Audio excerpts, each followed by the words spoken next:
Hello नमस्कार दोस्तों एवं छात्र छात्राओं। राजस्थान जीके में राजस्थान के इतिहास में आज अपना टॉपिक है जोधपुर या मारवाड़ का राठौड़ वंश पार्ट नंबर 1।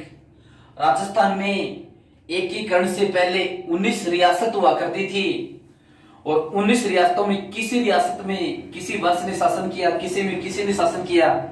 तो आज अपना नंबर है मारवाड़ रियासत या जोधपुर रियासत, एक ही मतलब है। तो देखो मारवाड़ ये कौन सा क्षेत्र था? मारवाड़ रियासत के अंतर्गत आता कौन कौन सा था? ये जोधपुर और जोधपुर के आसपास का ये जो क्षेत्र था ये क्या कहलाता था? मारवाड़। तो मारवाड़ रियासत के अंतर्गत कौन कौन सा क्षेत्र आता था? जोधपुर के आस पास का क्षेत्र मारवाड़ के अंतर्गत कौन सा आता था? जोधपुर के आस पास का क्षेत्र। ये मारवाड़ बना किससे है? ये मरुवर का विकृत रूप है। मरुवर का विकृत रूप है, यानी ये मरुवर नाम था। मरुवर का मतलब मरुस्थलीय क्षेत्र। मारवाड़ किसका विकसित रूप है? मरुवर का विकृत रूप है। इसका वास्तविक नाम क्या था? मारवाड़ का पहले वास्तविक नाम क्या था? वास्तविक नाम, इसका वास्तविक नाम था मरुस्थल या मरुस्थान। मरुस्थल या मरुत्थान, जिसका अर्थ होता है मृत्यु, यानी रेतीला क्षेत्र था। मरु का मतलब मरुस्थलीय, मरुस्थल या मरुत्थान। मारवाड़ मरुवर का विकसित रूप है जिसका वास्तविक नाम था मरुस्थल या मरुत्थान और जिसका अर्थ क्या होता है? मृत्यु, जिसका अर्थ होता है। अब देखो मारवाड़ के अंदर जो शासन करने वाला वंश है वो शासक वंश कौन सा है? राठौड़। यानी मारवाड़ के अंदर किस वंश के शासकों ने शासन किया? राठौड़। इनकी कुल देवी कौन सी है? नागणेची माता। चाहे कोई भी वंश हो उसकी, प्रत्येक वंश की कोई न कोई कुल देवी होती है जिसकी जब वो युद्ध के अंदर जाते हैं तो जय बोलते हैं, उससे आशीर्वाद लेते हैं, शक्ति लेते हैं। तो मारवाड़ के अंदर शासन करने वाला वंश राठौड़ वंश। कुल देवी नागणेची माता। इनकी कुल देवी कौन सी है? नागणेची माता। अब देखो ये जो राठौड़ है, राठौड़ ये किससे बना है? ये राष्ट्रकूट से बना है, यानी ये राष्ट्रकूट से अपभ्रंश होकर के बना है राठौड़। ये इसका थोड़ा सा सामान्य परिचय सा हो गया। अब देखो क्या घटना घटती है। मारवाड़ के अंदर राठौड़ वंश का संस्थापक कौन था? राव सिंह। राठौड़ वंश का संस्थापक कौन था? राव सिंह। मारवाड़ के राठौड़ वंश का संस्थापक कौन था? राव सिंह। अब देखो ये राव सिंह ये कौन था? 1194 के अंदर एक युद्ध होता है, चंदावर का युद्ध। चंदावर का युद्ध कब होता है? 1194 के अंदर। चंदावर कहां पर है? मध्य प्रदेश के अंदर। चंदावर कहां पर है? मध्य प्रदेश के अंदर। यहां पर चंदावर नामक स्थान के ऊपर 1194 में एक युद्ध होता है, उसको चंदावर का युद्ध कहते हैं। ये युद्ध किस किस के मध्य हुआ था? जयचंद गढ़वाल, और ये जयचंद गढ़वाल का शासक था, यहां पर कन्नौज का शासक था। जयचंद गढ़वाल व मोहम्मद गोरी के मध्य इस युद्ध में मोहम्मद गोरी के द्वारा जयचंद गढ़वाल की हत्या कर दी जाती है। जयचंद गढ़वाल की हत्या कर दी जाती है, यानी कन्नौज का गढ़वाल वंश फिर इसके बाद में खत्म हो गया। चंदावर का युद्ध हुआ था 1194 में। चंदावर मध्य प्रदेश में है। जयचंद गढ़वाल जो कन्नौज का राजा था और मोहम्मद गोरी के मध्य ये युद्ध हुआ था। इसमें मोहम्मद गोरी ने जयचंद गढ़वाल की हत्या कर दी और जयचंद गढ़वाल की हत्या कर दी तो कन्नौज के का ये गढ़वाल वंश फिर खत्म ही हो गया। फिर जयचंद गढ़वाल का कोई पुत्र का पुत्र था, पुत्र, उसने यहां पर जोधपुर में राठौड़ वंश की स्थापना की। तो जोधपुर के राठौड़ वंश का संस्थापक कौन हो गया? राव सिंह। जोधपुर के राठौड़ वंश का संस्थापक कौन हो गया? राव सिंह। जब पीछे का इतिहास निकालते हैं तो ये राव सिंह कौन था? जयचंद गढ़वाल का पोता, जयचंद गढ़वाल का पोता। इसने, ये पाली है, पाली की ये उत्तरी क्षेत्र और ये पश्चिमी क्षेत्र, पाली के उत्तरी पश्चिमी क्षेत्र के अंदर शासन करना शुरुआत की। पाली के उत्तरी पश्चिमी क्षेत्र के अंदर अपना साम्राज्य स्थापित किया। देखो, जोधपुर के या मारवाड़ के राठौड़ वंश का संस्थापक कौन हो गया? राव सिंह। 1240 से 1273 तक रहा ये। मारवाड़ के राठौड़ वंश का संस्थापक राव सिंह, या इनका आदि पुरुष कहें तो भी राव सिंह 1240 से कब तक रहा? 1273 तक रहा। अब देखो, इसने पाली के उत्तर पश्चिम में और शासन करने की शुरुआत की थी। प्रारंभ में पाली के उत्तर पश्चिम में इसने शासन करने की शुरुआत की थी। अब देखो, इसके बारे में और तो आगे कोई ज्यादा जानकारी मिलती नहीं। ये मारवाड़ के राठौड़ वंश का संस्थापक था, फिर और कोई जानकारी के स्रोत नहीं। हाँ, बिट्ठू, एक पहाड़ी है पाली में, बिट्ठू। बिट्ठू पाली के अंदर इसका एक शिलालेख मिलता है। बिट्ठू, बिट्ठू शिलालेख जो कहां से मिला है? पाली से मिला है। और बिट्ठू शिलालेख जो विक्रम संवत 1330 के अंदर लिखा हुआ है। विक्रम संवत कब लिखा था? 1330 के अंदर लिखा है। इसमें क्या लिखा हुआ है कि इस राव सिंह ने मुसलमानों के विरुद्ध गो रक्षा करते हुए लड़ाई की थी और उस लड़ाई के अंदर ये मारा गया। तो बिट्ठू शिलालेख कहां पर? पाली में, जो विक्रम संवत 1330 के अंदर लिखा गया था। इस शिलालेख में राव सिंह के बारे में क्या लिखा हुआ है कि राव सिंह गायों की रक्षा करते हुए मुसलमानों के साथ लड़ रहा था और ये मारा गया, ऐसा उल्लेख मिलता है। और इसी के साथ इसकी सोलंकी रानी पार्वती भी शक्ति होगी। पार्वती राव सिंह की कौन थी? ये राव सिंह की सोलंकी रानी, सोलंकी रानी, ये भी इसके साथ में सती हो गई। किसके साथ? राव सिंह के साथ में। कहने का मतलब, पाली के उत्तर पश्चिम में राव सिंह ने साम्राज्य की स्थापना कर दी, लेकिन उस साम्राज्य को ये संभालने में असमर्थ रहा। तो अपने यहां पर क्या क्या प्रश्न निकलते हैं? मारवाड़, जोधपुर के आसपास का क्षेत्र मारवाड़ रियासत कहलाती है। यह मरुवर का विकृत रूप है। इसका वास्तविक नाम मरुस्थल, मूल नाम या मरुत्थान, जिसका मतलब होता है मृत्यु। और मारवाड़ में किस वंश ने शासन किया? राठौड़। इनकी कुल देवी कौन सी है? नागणीची माता। ये राठौड़ किससे बना है? राष्ट्रकूट से अपभ्रंश होकर के ये राठौड़ बना है। मारवाड़ के राठौड़ वंश का संस्थापक कौन था? राव सिंह, जयचंद गढ़वाल का पुत्र राव सिंह। राव सिंह 1240 से 73 तक रहा। इसने आगे क्या किया ज्यादा जानकारी नहीं मिलती, लेकिन बिट्ठू शिलालेख जो पाली में है उसमें यह लिखा हुआ है कि ये तो मुसलमानों के साथ गायों की रक्षा हेतु लड़ता हुआ मारा गया था। और इसकी चालुक्य रानी या सोलंकी रानी पार्वती भी इसके साथ में सती हो गई। इसके बाद में इसका पुत्र शासक बनता है, यानी मारवाड़ का दूसरा शासक, उसका नाम है आर्सनाथ। मारवाड़ का दूसरा शासक, उसका नाम है आर्सनाथ। ये 1273 से और 91 तक रहे। 1273 से राव सिंह के पुत्र हैं ये, 1273 से 91 तक रहे। इसके बारे में क्या उल्लेख मिलता है? इस समय यहां पर दिल्ली का शासक था जलालुद्दीन खिलजी। दिल्ली का शासक था जलालुद्दीन खिलजी। इसके समय दिल्ली का शासक कौन था? ये दिल्ली। और दिल्ली में खिलजी वंश का शासन था। और दिल्ली का शासक कौन था? जलालुद्दीन खिलजी। इसके टाइम में शासक था दिल्ली का।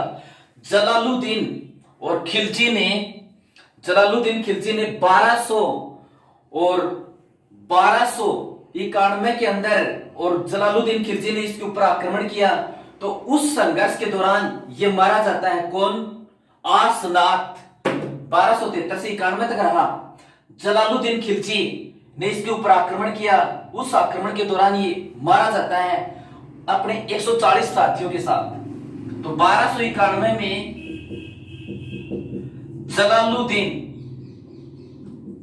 जलालुद्दीन खिलजी के साथ संघर्ष में मारा जाता है कौन? आसनाथ। जलालुद्दीन खिलजी के साथ संघर्ष में मारा जाता है कौन? ये आसनाथ। अब देखो इसके बाद में अगला राजा बनता है दुर्रड़। अगला राजा बनता है, इसके बाद में अगला मारवाड़ का शासक बनता है दुर्रड़। इस दुर्रड़ के ऊपर क्या प्रश्न बनते हैं? इसने, ये कर्नाटक है, यहां पर ये कर्नाटक है और कर्नाटक के अंदर कर्नाटक से चक्रेश्वरी देवी या इसको नागणिची माता कहते हैं। चक्रेश्वरी देवी या इसको नागणिची माता कहते हैं। इस चक्रेश्वरी देवी की मूर्ति को लेके आया। चक्रेश्वरी देवी या नागणिची माता, इसकी मूर्ति को कर्नाटक से लेके आया और कर्नाटक से इसकी मूर्ति को इसने फिर कहां पर लगाया? यहां पर नागगाना। और ये नागगाना पड़ता कहां पर है? बाड़मेर के अंदर पड़ता है। तो दुर्रड़, मारवाड़ के राठौड़ों की कुल देवी कौन सी? नागणिची माता। इसकी मूर्ति को कर्नाटक से और कौन लेके आया था? दुर्रड़। और इसने कहां पर प्रतिस्थापित करवाई? नागगाना। और नागगाना है कहां पर? बाड़मेर के अंदर है। ठीक है। अब देखो इसके बाद में छोटे मोटे राजा और बने। रायमल, इसके बाद में कर्णपाल, रायमल के बाद में कर्णपाल, फिर वीरमदेव, फिर इसके बाद में मल्लीनाथ राठौड़।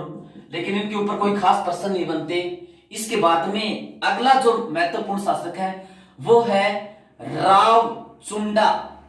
अगला शासक है मारवाड़ का, अगला शासक है रावचुंडा। अगला शासक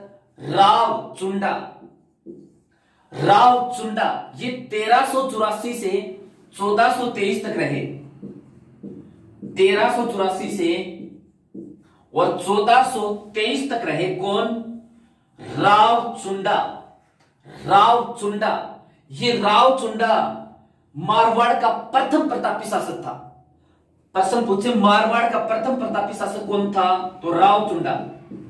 मारवाड़ का प्रथम प्रतापी शासक, मारवाड़ का और प्रथम प्रतापी शासक कौन था? रावचुंडा। मारवाड़ के राठौड़ वंश का संस्थापक तो राव सिंह, लेकिन इसका पहला प्रतापी शासक कौन था? रावचुंडा। 1384 से और कब से कब रहा? ये 1423 तक रहा। इसने अपनी राजधानी बनाई मंडोर। इसने अपनी राजधानी कहां पर बनाई? मंडोर, जो जोधपुर के अंदर है। मंडोर जो जोधपुर के अंदर है। तो रावचुंडा ने और अपनी राजधानी कहां पर बनाई? मंडोर। और मंडोर है कहां पर? जोधपुर के अंदर है। देखो कैसे क्या बात हुई थी। मंडोर के अंदर इंदा प्रतिहारों का शासन हुआ करता था। मंडोर के अंदर इंदा प्रतिहारों का शासन हुआ करता था और इंदा प्रतिहारों पर तुर्कों ने अधिकार कर लिया। इंदा प्रतिहारों ने अधिकार कर लिया। अब देखो ये इंदा प्रतिहार ये मिले रावचुंडा से। कि इस तरह से ये बात है, आप हमारी मदद करो। मंडोर के ऊपर इंदा प्रतिहार का शासन हुआ करता था। इंदा प्रतिहार राव चुंडा से मिले, किस इस तरह से बात है, आप हमारी मदद करो, ये कहा। इस राव चुंडा ने कह दिया कि ठीक है, मदद करेंगे। एक बार तुर्क सरदारों ने और इंदा प्रतिहारों से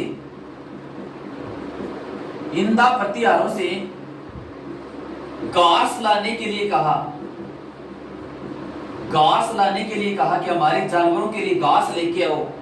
तो ये इंदा प्रतिहार और राव चुंडा ने योजना बनाई, घास लेके उनके पशुओं के लिए, घास लेकर के उनके पशुओं के लिए, और नीचे घास के नीचे हथियार दबा लिए जो देखने नहीं दिए, और मंडोर दुर्ग के सामने घास की गाड़ियां डाटी और भारी संख्या में योद्धा भी चले गए, और मंडोर के वहां पर तुर्कों के ऊपर टूट पड़े और तुर्कों को वहां से भगा दिया और मंडोर पर अधिकार कर लिया।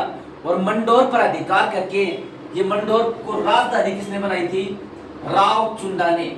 फिर देखो राव चुंडा का ये इंदा प्रतिहार ऐसा मानने लगे, और मंडोर दहेज के रूप में किसको दे दिया? राव चुंडा को दे दिया। और इंदा प्रतिहारों ने अपनी पुत्री का विवाह भी किससे कर दिया? राव चुंडा से कर दिया, और मंडोर दहेज के रूप में दे दिया कि आपके ही पराक्रम से हमने इसको जीता है। ठीक है, अब देखो इसके बाद में आगे क्या घटना घटती है। इसके बाद में मृत्यु से पहले इसने मोहिलानी रानी किशोरी देवी, जो चौहान राजा मेघराज की पुत्री थी, इसके पुत्र कान्हा को उत्तराधिकारी घोषित कर दिया। यानी मृत्यु से पहले कान्हा को उत्तराधिकारी घोषित कर दिया। किसने? राव चुंडा ने। अभी कान्हा कौन था? ये कौन था? ये था किशोरी देवी का पुत्र, इसकी रानी किशोरी देवी का पुत्र। अभी किशोरी देवी कौन थी? चौहान राजा मेघराज की पुत्री, यानी मेघराज चौहान की पुत्री थी। ये मेघराज चौहान की पुत्री थी। जबकि वैसे बड़ा कौन था? रणमल, राणा चुंडा का। और ये बड़ा पुत्र कौन था? बड़ा पुत्र था रणमल। हिसाब से राजा कौन बनना चाहिए था? रणमल। बड़ा पुत्र था रणमल। लेकिन रणमल फिर राज्य छोड़ करके यहाँ पर मेवाड़ का शासक था महाराणा लाखा। रणमल चला गया, महाराणा लाखा के दरबार के अंदर चला गया, और लाखा ने रणमल को एक जागीर दे दी थी। तो वहीं पर वो अपना टाइम पास करने लगा, समय बिताने लगा। फिर से सुनते हैं, राणा चुंडा इसने अपनी राजधानी कहां पर बनाई? मंडोर को बनाई। इससे पहले मंडोर पर इंदा प्रतिहारों का शासन था। इंदा प्रतिहारों को तुर्कों ने पराजित कर लिया था, मंडोर के ऊपर अधिकार कर लिया था। फिर राव चुंडा के सहयोग से तुर्कों से मंडोर को छुटवाया, और फिर मंडोर को छुटवाया राव चुंडा के साथ में इंदा प्रतिहारों ने अपनी पुत्री का विवाह कर दिया, और फिर ये दहेज के रूप में मंडोर दे दिया। किसको दे दिया? ये राव चुंडा को दे दिया। ठीक है, अब इसके बाद में इस राव चुंडा ने अपनी मृत्यु से पहले कान्हा को उत्तराधिकारी घोषित कर दिया। कान्हा कौन था? उसकी रानी किशोरी देवी का पुत्र, और मेघराज की किशोरी देवी कौन थी? अजमेर के चौहान राजा मेघराज की पुत्री थी। और ये इसका बड़ा पुत्र कौन था? रणमल। तो हिसाब से राजा कौन बनना चाहिए था? रणमल। लेकिन रणमल बेचारा मेवाड़ के शासक महाराणा लाखा के शरण में चला गया, और लाखा ने उसको एक जागीर दे दी थी। उस जागीर में अपना टाइम पास करने लगा। वो लाखा ने उसको कौन सी जागीर दी थी? तनला जागीर। कौन सी जागीर दी थी? तनला जागीर दे दी थी। इस प्रकार से रणमल कहां पर रहने लगा? मेवाड़ के अंदर रहने लगा। ठीक है, मेवाड़ के अंदर रहने लगा। अब इसके बाद में अगला राजा कौन बनता है? राव कान्हा। और बनना कौन चाहिए था? रणमल। लेकिन रणमल कहां पर चला गया? लाखा की सेवा में चला गया। अब 5 नंबर अगला राजा राव कान्हा। राव कान्हा, और राव कान्हा 1423 से और कब तक रहा? 1427 तक। ये 1423 से राव कान्हा 1423 से और कब तक रहा? 1427 तक रहा। बताते हैं इसकी हत्या करणी माता ने की थी। इसको किसने मारा था? करणी माता ने मारा था। यानी इसकी हत्या किसने की थी? करणी माता ने इसको मारा था। करणी माता जो बीकानेर के राठौड़ों की कुल देवी है, जिसका मंदिर देशलोक बीकानेर में है, और वो चारण जाति की थी। उसने इसको मारा था। किसको? राव कान्हा को। प्रश्न पूछे मारवाड़ का वह राठौड़ शासक जिसको करणी माता ने मारा था, तो वो शासक कौन सा है? राव कान्हा। अब राव कान्हा के 2 पुत्र थे, एक तो रणधीर और एक नरबद। एक तो रणधीर और दूसरा था नरबद।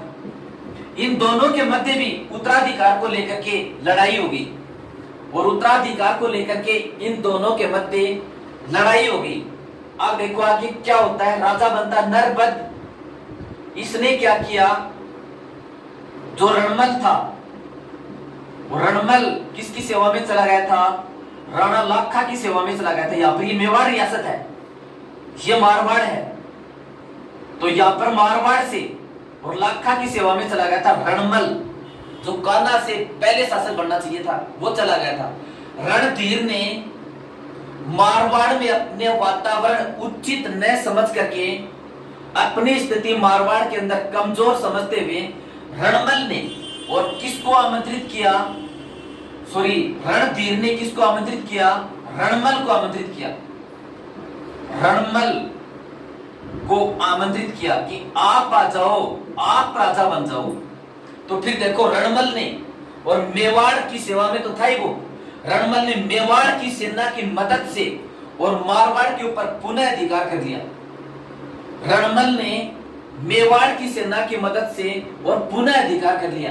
यानी 1426 में रणमल मेवाड़ की सेना लेकर किस तरह से आया, और 1427 में फिर उसकी जीत हो गई। तो रणमल कान्हा से पहले राजा बनना चाहिए था, लेकिन कान्हा 1423 से 27 तक रहा। इसकी हत्या करणी माता ने कर दी। फिर इसके 2 पुत्र हुए, रणधीर और नरबद। नरबद राजा बना, रणधीर बनना चाहता था। रणधीर ने अपना वातावरण उचित न सोचते हुए रणमल जो लाखा के शरण में गया था उसको बुला लिया, और रणमल ने मेवाड़ की सेना की मदद लेकर के 1427 के अंदर मारवाड़ को जीत लिया, और रणमल राजा बनता है। ठीक है, तो रणमल, इसके बाद में अगला शासक कौन है?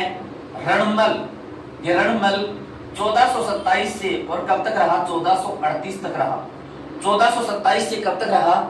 1438 तक। ये कौन थे? राणा चुंडा के पुत्र थे, बड़े पुत्र थे। जो राणा चुंडा है इसका बड़ा पुत्र था। हिसाब से राजा ये पहले बनना चाहिए था, लेकिन इसने राव कान्हा को बना दिया। तो ये रणमल यहाँ पर आ गया मेवाड़ के अंदर। फिर राव कान्हा को करणी माता ने मार दिया। रणधीर और नरबद इसके पुत्र ये हुए। रणधीर ने इसको पुनः बुलाया, तो रणमल फिर मारवाड़ का शासक बनता है 1427 से 1438 तक। ये मेवाड़ की सेना की मदद से इसने मारवाड़ को जीता था। इसके ऊपर क्या क्या प्रश्न बनते हैं? एक प्रश्न तो ये, रणमल ने अपनी बहन हंसाबाई का विवाह किया था मेवाड़ के शासक माना लाखा के साथ। रणमल 1427 से 1438 तक मारवाड़ का शासक रहा रणमल। इसके ऊपर देखो क्या प्रश्न बनते हैं रणमल के ऊपर। रणमल, इसकी बहन थी हंसाबाई, अपनी बहन हंसाबाई का विवाह, हंसाबाई का विवाह किसके साथ किया? राणा लाखा के साथ किया। राणा लाखा जिसकी ये शरण में गया था। ये राणा लाखा का शासक था याका। याका मतलब मेवाड़ का शासक था। मेवाड़ शासक के साथ, मेवाड़ शासक के साथ। बताते हैं रणमल ने अपने किसी दास को नारियल देकर के अपनी बहन अंसाबाई की सगाई करने के लिए इस लाखा का पुत्र था राणा चुंडा। राणा चुंडा की सगाई लेकर के अपने किसी दास को भेजा था। रणमल की बहन थी हंसाबाई।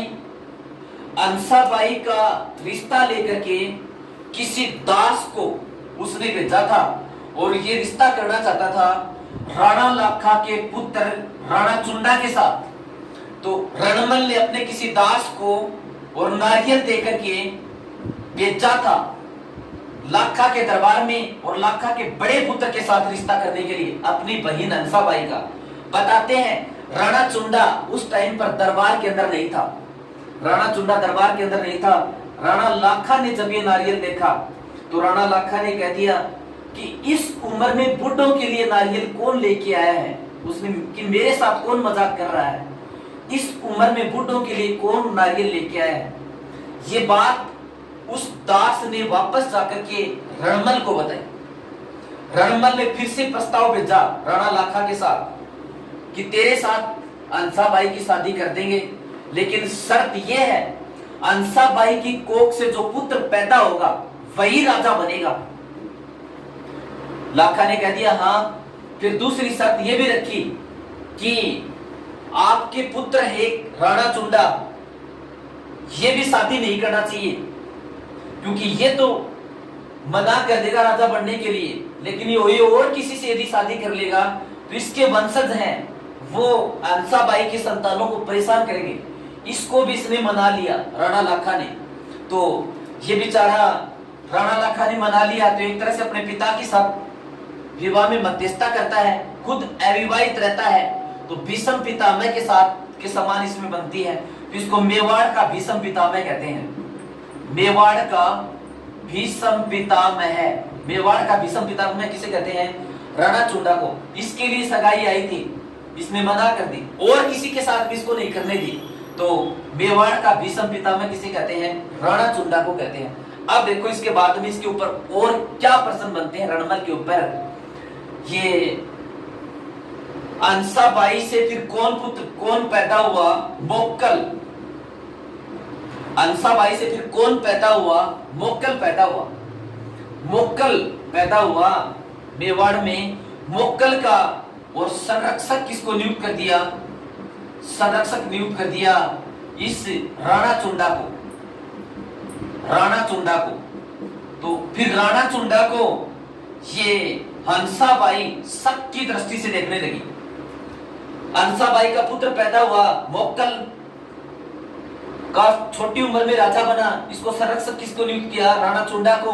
राणा चुंडा को फिर हंसाबाई ये शक की दृष्टि से देखने लगी और शक की दृष्टि से देखने लगी, सब कुछ शक की दृष्टि से देखने लगी। तो यहाँ पर ये पड़ता मालवा।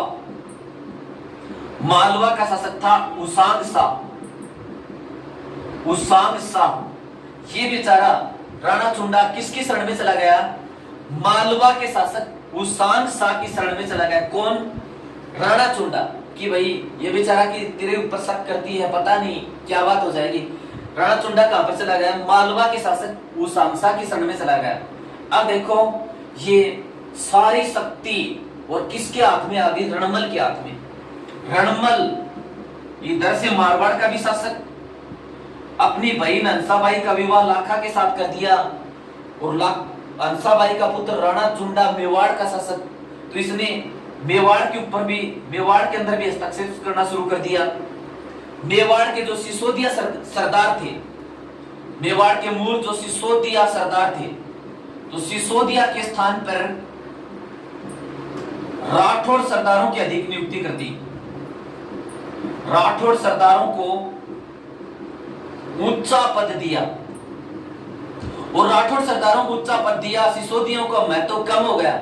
तो फिर देखो इस सिसोदियाओं ने एकत्रित होकर के और रणमल के विरुद्ध योजना बनानी चालू कर दी। एक बार रणमल ने क्या किया? सिसोदिया सरदार राघव देव, सिसोदिया सरदार राघव देव की छल कपट से हत्या करवा दी और छल कपट से फिर इसकी हत्या करवा दी। तो सिसोदिया सरदारों में इसके प्रति और भी ज्यादा क्रोध पैदा हो गया। एक थी भारमली। ये भारमली नामक कोई दासी थी। मेवाड़ के अंदर इसको रणमल जी जान से चाया करता था, यानी इसकी प्रेमिका थी। इधर बारमली राणा कुंभा, राणा कुंभा को भी पुत्र के समान चाहती थी, इसको भी चाहती थी। तो बारमली एक दासी थी, रणमल इसके ऊपर मोहित था। ये राणा कुंभा को भी पुत्र के समान चाहती थी। बारमली दासी को रणमल ने बार बार कहा कि आप कुंभा को जहर दे दो, कुंभा को जहर दे दो। ये बात कई बार हरकत करने के बाद ये बात इसने कुंभा को बताई। फिर कुंभा के कहने से और इस बारमली दासी ने इसको जहर दे दिया। कुंभा ने कहा कि वो कहता है मेरे को जहर देने के लिए, आप उसको दे दो। तो ऐसी ये किंवदंती है, राणा कुंभा के कहने से बारमली ने उसको जहर दे दिया था। ऐसे बताते हैं इस 1438 में इसकी हत्या कर दी थी कुंभा ने। ये दो जनश्रुति हैं, एक तो कुंभा ने इसकी हत्या कर दी थी, दूसरा कुंभा के द्वारा इसको जहर दिलवा दिया था। बात चाहे जो भी हो, रणमल की हत्या मेवाड़ के अंदर ज्यादा हस्तक्षेप करने लगा था ये। फिर इसकी हत्या 1438 में किसने करवा दी थी? कुंभा ने। एक दोहा भी है जिसमें ये कहा गया था कि जोधा बाज सके तो बाज थारो रणमल मारियो जाए। जोधा बाज सके तो बाज थारो रणमल मारियो जाए, यानी जोधा को कहा गया है। ये जोधा कौन था? रणमल का पुत्र था, ये भी मेवाड़ में ही पड़ा था। जोधा को कह गया कि आप भाग जाओ, आपको भी मार देंगे। जोधा भाग सके तो भाग थारो रणमल मारियो जाए। एक कोडम दे जो रणमल की पत्नी थी, कोडम दे जो रणमल की पत्नी थी। कोडम दे ने जोधपुर के अंदर एक बावड़ी बनवाई थी जो पश्चिमी राजस्थान की सबसे प्राचीन बावड़ी मानी जाती है।